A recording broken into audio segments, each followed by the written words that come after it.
Hello दोस्तों, तो आज हम लोग पढ़ेंगे रूसा राष्ट्रीय उच्चतम शिक्षा अभियान, जो कि MPPSC रजिस्ट्रार के पेपर में सिलेबस में यूनिट फर्स्ट में दिया हुआ है।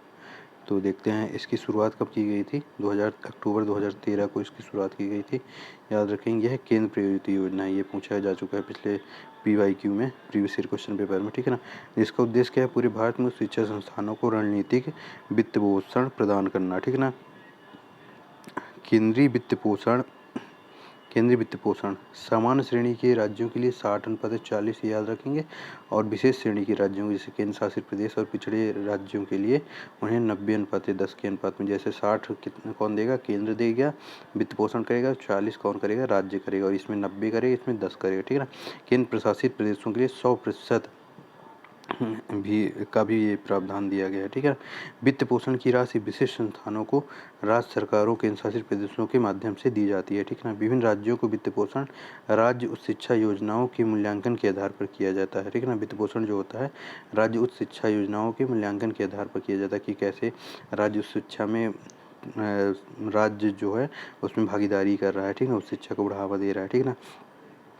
रूसा का लक्ष्य क्या है? रूसा ने 2020 तक देश के सकल नामांकन अनुपात को 30% तक बढ़ाने का प्रयास किया है, ठीक है ना, रूसा ने, ठीक है ना। यह राज्य सरकारों द्वारा उच्च शिक्षा पर व्यय में वृद्धि करने का भी प्रयास करता है, ठीक है। नेक्स्ट देखते हैं आगे। अपने दूसरे चरण में 70 नए मॉडल डिग्री कॉलेज की स्थापना का प्रावधान है, और 8 नए व्यावसायिक महाविद्यालय खोलने का भी प्रावधान है, ठीक है ना। तो नेक्स्ट देखते हैं। ये तो किसी के 50 विश्वविद्यालयों एवं 750 कॉलेजों इत्यादि का ढांचागत सहायता करने की भी इसमें दिया हुआ है, ठीक है ना, प्रावधान है। शैक्षणिक सुधारों संबद्धता सुधारों इत्यादि जैसे सुधारों के माध्यम से स्लेट्स में उच्च शिक्षा अधिगम साम्यता तथा पहुंच में सुधार करना भी इसका लक्ष्य है, ठीक है ना। अब देखते हैं इसको नए चरण में परिकल्पना क्या है।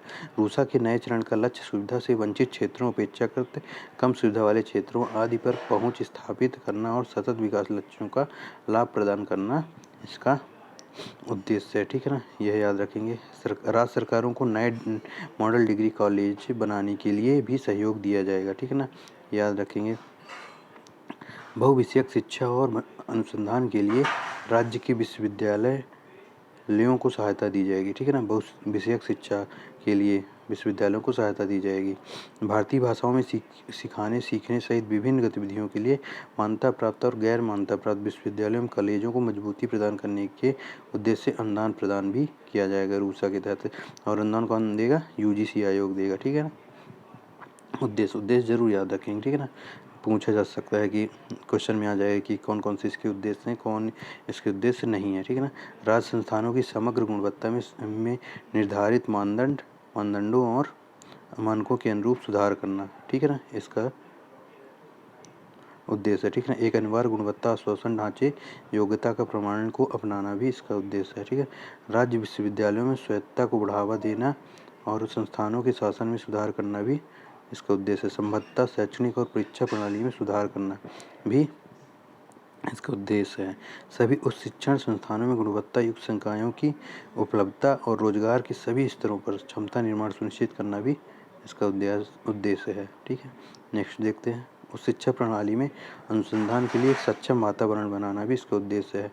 उच्च शिक्षा की पहुंच से अछूत क्षेत्रों में संस्थानों की स्थापना और कर क्षेत्रीय संतुलन को समाप्त करना भी इसका उद्देश्य है। उच्च शिक्षा के क्षेत्र में वंचितों को पर्याप्त अवसर प्रदान कर इस क्षेत्र में पक्षपात को समाप्त करना भी इसका उद्देश्य है, ठीक है। तो इतना ही रूसा में था, ठीक है। Thank you. चैनल को लाइक शेयर एंड सब्सक्राइब जरूर करें।